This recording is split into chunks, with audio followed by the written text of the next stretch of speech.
आज का आप सभी को मेरा प्रणाम। जय श्री कृष्ण, राधे राधे। आज हम कहानी के विषय में बात करेंगे।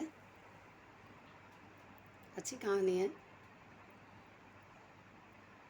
रविन्द्रनाथ टैगोर की।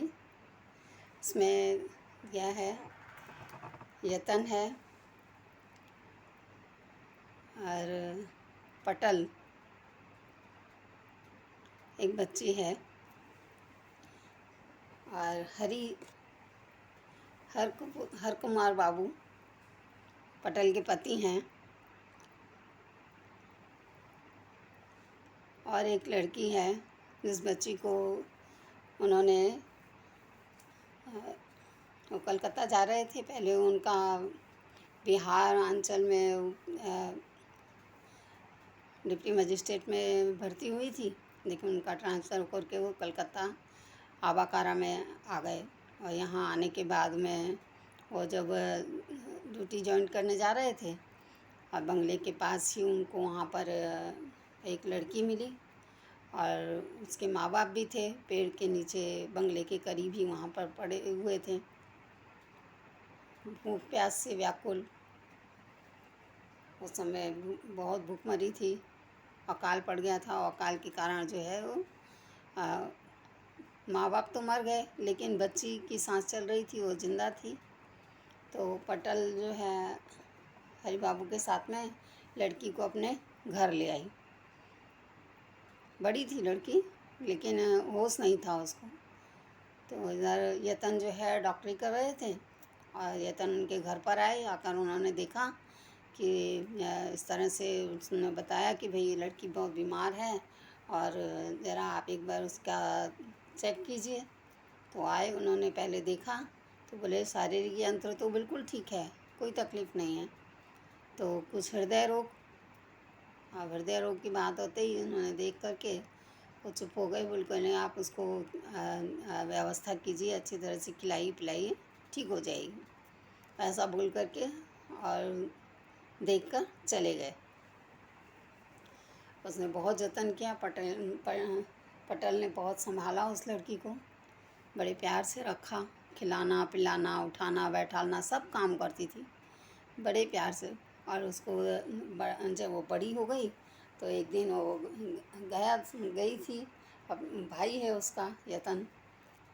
अब उसने उसको कहा कि देखा लड़की कितनी बड़ी हुई, कितनी सुंदर दिखती है, चंचल है, मोटी मोटी आँखें और गोरा शरीर, बाल लंबे लंबे, बहुत अच्छी है। तो उसने कहा तो क्या मतलब हुआ तुम्हारा, जब देखो तब छेड़ती रहती है। और उसकी बचपन से आदत थी पटल की वो हमेशा उसको छेड़ती रहती थी। तो उसने कहा देखो तुम्हारा विचार बता दो, लड़की बहुत सुंदर है, जो होगा वो हम कर लेंगे, उसकी जात बिरादी का तो पता ठिकाना है नहीं, माँ बाप हैं नहीं उसके, तो आप देखो क्या करना है। तो जो उनके घर पहुंचा दोबारा तो उसने देखा, लेकिन उसको फिर भी अजीब सा लगा। तो बोलने लगे अरे यार हम तो मजाक कर रहे हैं, इतना गंभीर भी मत लो, सोच विचार के आराम से बता देना, अभी तो फागुन का महीना है, इन दिनों शादी ब्याह भी नहीं होते, क्यों परेशान हो रहे हो। तो ठीक है, इस तरह से बातचीत होते होते पटल जो है उसको छेड़ती रहती और वो उससे पूछती। उसका नाम रखा था उसने, पटल ने बिन्नी, तो उसको पुकारती बिन्नी यहाँ, और हंसी मजाक करते रहती और उससे पूछती बता ये मेरा भाई है, देखने में कैसा है, तुझको पसंद है। जैसे बच्चे से बात करते हैं ऐसे ही उससे पूछती तो उसको पसंद है, अच्छा है लड़का। तो बोलती है अच्छा, बोलती है हाँ। फिर वापस पूछते हैं तो फिर से हिला देती है। तो एक दिन उसको पूछने लगे कि शादी करेगी, तो हाँ बोल दिया उसने। अब हाँ बोलने के बाद में उसके अंदर तो एक बात बैठ गई ऐसी कि हाँ भाई मुझे शादी करनी है और अभी जो है अच्छा है। तो लड़का जब वापस चला गया, फिर दोबारा आया। जब वो दोबारा आया तो वो अपने मन में सोच रहा है, विचार कर रहा है कि देखो उस लड़की के लिए कि भाई कैसे लोग मजाक मजाक में, लेकिन वो वहाँ की बातों पर सोचते सोचते हाँ बिन्नी का पूरा सीन उसको नज़र आने लगा। फिर इतने में पता लगा कि वो लड़की जो है बीमार हो गई। अब बीमार हो गई, वो कहीं उसने आना खाना पीना छोड़ दिया। हाँ, इसने मना कर दिया और उसका खाना पीना छूट गया और वो एकदम से कमज़ोर होती चली गई। वो बल्कि पुलिस वालों ने ले जा कर के वहाँ से कहाँ से लेकर के आए और उसको हॉस्पिटल में भर्ती करवाया पुलिसकर्मियों ने। जब तो उसका शरीर बहुत कमज़ोर था, पूरी कपड़े से ढकी हुई थी। और जब देखा तो पहले उसने डॉक्टर यतिन ने उसकी हाथ की कलाई उठा करके पहले नब्ज़ देखी और नब्ज़ देखने के बाद में पता लगा कि नहीं ठीक है, इतना ज़ोर तो नहीं है। फिर उसका वो घर चला गया, उसको पहले चेहरा खोल करके देखा तो अरे ये तो बिन्नी है। तो बड़ा अफसोस में पड़ गया कि इसको क्या हुआ ऐसे अचानक। तो और वहाँ पर सारे प्लेग के भी रोगी थे, क्योंकि वो प्लेग के हॉस्पिटल में उसकी सर्विस वहाँ पर हुई थी।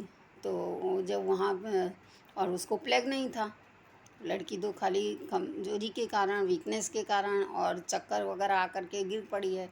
तो उसको और उसने कहा कि सब अपने जो डॉक्टर थे उन लोगों से बातचीत की और उनसे कहा कि भाई इसको प्लेग नहीं है, अगर ये इन सब लोगों के बीच में रहेगी तो इसकी हालत ख़राब हो जाएगी। इसको रोगिणी को यहाँ से हटाया जाए, दूसरे वार्ड में भेजा जाए। तो वहाँ से निकाल करके और एक एप्लीकेशन देकर और फिर वह उसको वह अपने घर पर ले आया। अब वहाँ सबके बीच में वो उसके साथ उतनी तरह से बात भी नहीं कर सकता था और वो उसकी निगाहें देखती जा रही थी। वो जाकर अगर वहाँ बैठा तो उठने नहीं देती थी, उसके हाथ पकड़ लिए। तो उसने कहा अभी यहाँ ठीक नहीं है, हाँ मैं तुमको देखता हूँ, कोशिश करता हूँ कि मैं तुमको यहाँ से दूर ले चलूँगा, ऐसा करके बताया। तो उसने जब लिखा और एक लेटर बना करके साहब से साइन लिए और ऑफिस में अपने डिपार्टमेंट में डालकर और बाद में उसको अपने घर लेकर चला गया। जब घर लेकर गया तो वहाँ देखा उसने उसकी तबीयत बहुत बिगड़ी हुई थी। फिर उसको दूध वगैरह कुछ भी देते थे तो पहले तो नहीं ले रही थी, फिर बड़ी मुश्किल से थोड़ा थोड़ा करके उसने दूध गर्म किया, पतला करके फिर उसको थोड़ा थोड़ा दिया। फिर थोड़ा सा बच गया तो उसने कहा अभी ये तुमको पूरा ख़त्म करना है, पूरा पीना है। तो उसके आँखें उठा करके उसकी आँखें खुली और फिर वो उसकी तरफ, चेहरे की तरफ देखती रही। अब देखते देखते उसने फिर उठकर बैठी भी हुई। बैठने के बाद में उसने थोड़ा सा दूध जो बचा था वो अपना पी लिया, जैसे जैसे ख़त्म किया। उतने में वो वहीं लेटा, बैठे बैठे चौकी पर उसकी आँख लग गई।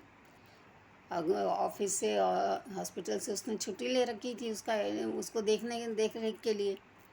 जब वो वहाँ पर जैसे उसके बैठे बैठे नींद लग गई, अचानक ही रात के समय 2-2:30 बजे के करीब हरकुमार और पटल दोनों जने अचानक ही दरवाजे पर पहुँचे। दरवाजे हटाई तो दरवाज़ा खुला, देखा तो वो इतना बड़ा बैग लेकर के वो लोग घर पर पहुँचे। पूछने लगे भाई कैसा है, क्या है, ठीक है, सब कुछ बातचीत की। फिर उसके बाद में जब वो थोड़ी ठीक हो गई तो उससे बातचीत हुई तो उसने कहा कि उसको उसके गले में एक माला पड़ी हुई थी। अभी वो कैसे मोतियों की जैसी कुछ अलग ही किस्म की माला थी। तो उसने कहा कि ये माला मुझे दोगी? तो बोलने लगी हाँ दे देंगे, उसमें क्या है।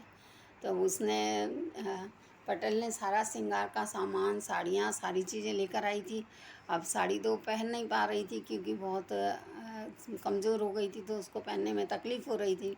तो उसने साड़ी उसको फिर भी उसने लपेटी, साड़ी डाली और पूरे गहने पहनाए उसको। और गहने पहनाने के बाद में जो जो माला थी वो उसने देखा कि वो देखो उसको किस तरह से अपने पास ले रही है।